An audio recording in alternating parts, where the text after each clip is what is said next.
दोस्तों, आपने अक्सर सुना होगा कि बुर्किना फासो में जंगलात बहुत ज्यादा हैं, जहां शेर बहुत कसरत मिकदार में पाए जाते हैं। लेकिन इब्राहिम ने उन्हीं शेरों का फायदा उठाते हुए जो बीमार हो जाते थे या जो ज्यादा ही वाइल्ड थे वगैरह वगैरह, उनका इस्तेमाल करते हुए मसला इस तरह हल किया कि दुनिया हैरान रह गई। बुर्किना फासो का जोग्राफिया कुछ ऐसा है कि इसकी सरहदें अफ्रीका के सबसे घने और खतरनाक जंगल कांगो के साथ मिलती हैं। ये वही जंगल है जिसे दुनिया का दूसरा फेफड़ा भी कहा जाता है, और यहाँ जानवरों की ऐसी ऐसी अकसाम है जो शायद बाकी दुनिया ने देखी भी ना हो। इसी बॉर्डर के जुड़े होने की वजह से कांगो के जंगली शेर अक्सर रास्ता भटक कर या खुराक की तलाश में बुर्किना फासो के देही इलाकों में घुस आते हैं। आम हालात में अगर किसी शहर या गांव में शेर आ जाए तो वहां कर्फ्यू लग जाता है, लोग घरों में कैद हो जाते हैं और हुकूमत मशीनरी हरकत में आ जाती है। लेकिन बुर्किना फासो के इन इलाकों में ऐसा नहीं होता। वहां के मुकामी लोगों के लिए शेर का नजर आ जाना उतना ही मामूली है जितना हमारे लिए गली में आवारा कुत्ते का फिरना। मुकामी लोगों ने देखा कि अगर हम इन शेरों को छेड़े नहीं और उन्हें पेट भरने के लिए कुछ न कुछ देते रहें तो ये हमें नुकसान नहीं पहुंचाते। आहिस्ता आहिस्ता ये ताल्लुक इतना गहरा हो गया कि लोग अपने घरों के अहातों में शेर पालने लगे। लेकिन कहानी का असल रुख उस वक्त बदलता है जब इब्राहिम की एंट्री होती है। इब्राहिम बाकी लोगों की तरह सिर्फ जानवर पालने या खेती बाड़ी करने वाला आम सोच का मालिक नहीं था। उसकी नजर वहां थी जहां किसी और की नहीं गई। इब्राहिम ने एक बहुत अजीब और अहम मसला नोट किया। उसने देखा कि जो शेर मुकामी लोग पालते हैं या जो जंगल से आते हैं, उनमें दो तरह के शेर ऐसे हैं जो बोझ बन जाते हैं। एक वो जो बीमार हो जाते हैं, बूढ़े हो जाते हैं या किसी लड़ाई में जख्मी होकर अपाहिज हो जाते हैं। ऐसे शेर अब शिकार के काबिल नहीं रहते और उनके मालिकों के लिए उन्हें मुफ्त का गोश्त खिलाना एक मुसीबत बन जाता है। दूसरी किस्म उन शेरों की थी जो हद से ज्यादा वहशी और पागलपन की हद तक गुस्सैल थे। इन शेरों को सिधाया नहीं जा सकता था और ये किसी भी वक्त अपने मालिक को फाड़ सकते थे।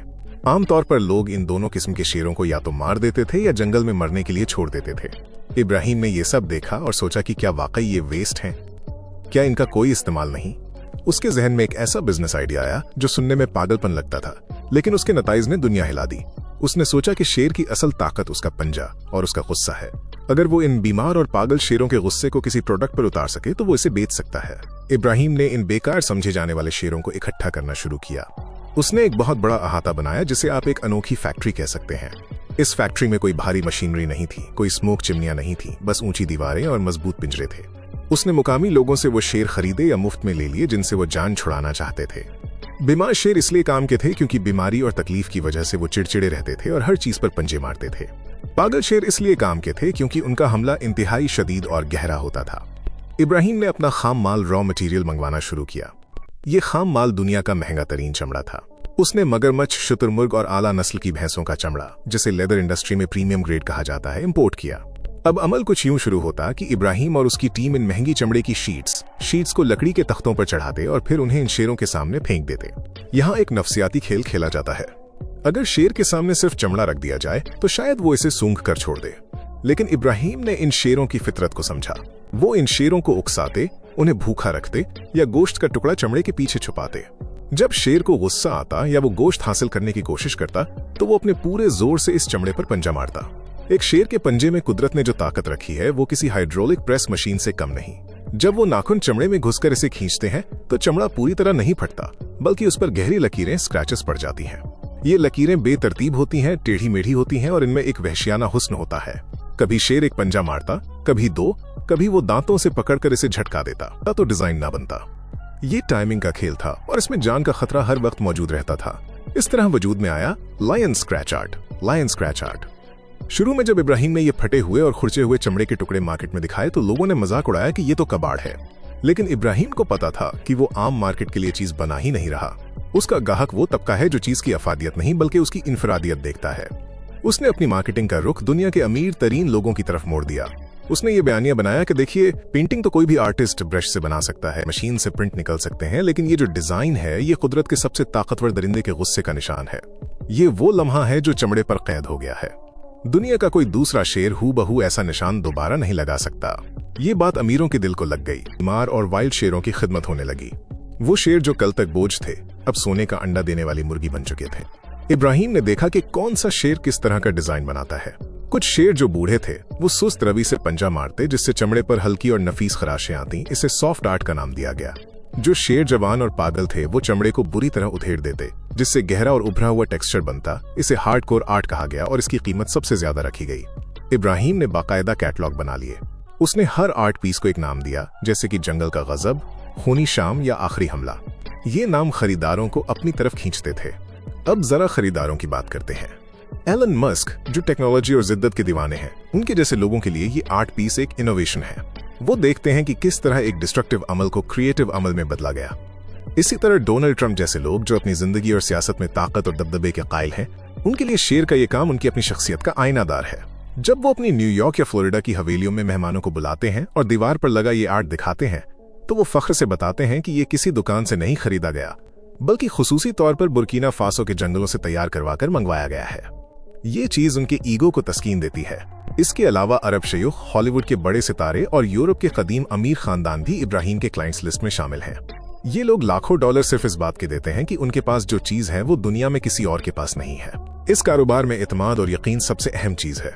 चूंकि दुनिया में धोखेबाज बहुत हैं जो खुद चाकू या मशीन से निशान लगाकर कह सकते हैं कि ये शेर ने किया है, इसलिए इब्राहिम ने सबूत का निजाम मुतारिफ करवाया।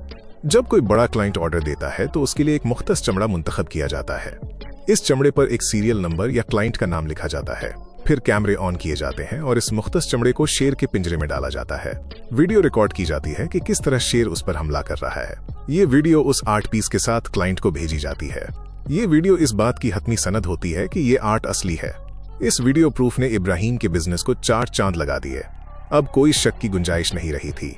ये वीडियो खुद एक डिजिटल असेट बन जाती है जिसे क्लाइंट सोशल मीडिया पर लगाकर वाह वाह समेटता है। इस इंडस्ट्री का असर बुर्किना फासो के मुकामी लोगों पर भी बहुत गहरा पड़ा। वो इलाका जो गुर्बत और पसमानदगी का शिकार था, वहां रोजगार के नए दरवाजे खुल गए। वो लोग जो पहले शेर को दुश्मन समझते थे, अब शेरों के माहिर बन गए। उन्हें पता चल गया कि शेर को क्या खिलाना है, उसके नाखूनों की हिफाजत कैसे करनी है ताकि वो टूटे ना, क्योंकि नाखून ही तो ब्रश हैं, और शेर को किस वक्त गुस्सा दिलाना है। गांव के नौजवान जो पहले शहरों में मजदूरी के लिए धक्के खाते थे, अब वो इब्राहिम की फैक्ट्री में लायन हैंडलर्स के तौर पर काम करते हैं। औरतें चमड़े की सफाई और पैकिंग का काम करती हैं। ये पूरा एक इकोसिस्टम बन गया है। इब्राहिम ने साबित किया कि अफ्रीका के पास सिर्फ मादनियात ही दौलत नहीं है, बल्कि वहाँ की जंगली हयात और वहाँ का मुनफरिद माहौल भी बहुत बड़ी दौलत है अगर उसे बेचना है। दिलचस्प बात यह है कि इस काम ने शेरों की नस्ल कुशी को भी किसी हद तक कम किया है। पहले जब शेर बूढ़ा या बीमार होता था तो उसे गोली मार दी जाती थी, क्योंकि उसका इलाज महंगा था और फायदा कोई नहीं था। लेकिन अब चूंकि वो बीमार शेर भी कमाई करके देता है, इसलिए उसका इलाज करवाया जाता है, उसे अच्छी खुराक दी जाती है ताकि वो ज्यादा देर तक जिंदा रहे और काम कर सके।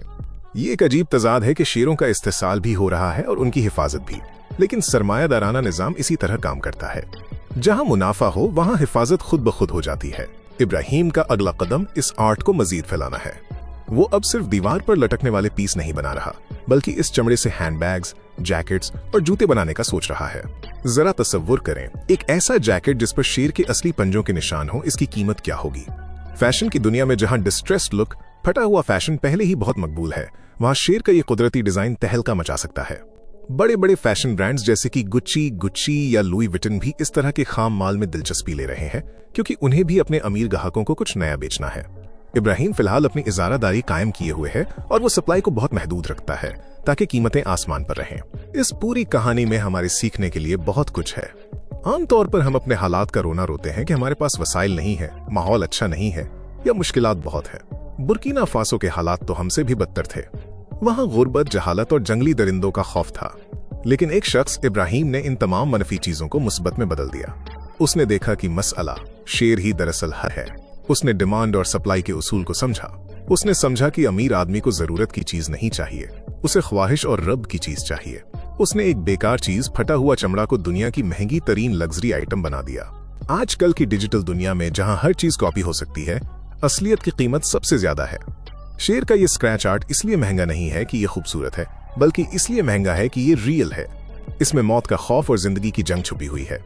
जब कोई शख्स इस आर्ट पीस को देखता है तो उसे लाशऊरी तौर पर जंगल की वहशत महसूस होती है और यही एहसास बिकता है। इब्राहिम ट्रावरे ने हमें सिखाया है कि बिजनेस करने के लिए आपको न्यूयॉर्क या लंदन में होने की जरूरत नहीं। आप कांगो के जंगल के किनारे बैठकर भी दुनिया को अपनी प्रोडक्ट बेच सकते हैं। शर्त सिर्फ ये है कि आपका आइडिया जानदार हो और आपको उसे बेचने का फन आता हो। तो दोस्तों, ये थी बुर्किना फासो के इन शेरों और इब्राहिम के दिमाग की कहानी, जिसने साबित कर दिया कि दुनिया में कोई चीज फालतू नहीं होती, बस उसका सही इस्तेमाल ढूंढने की देर है।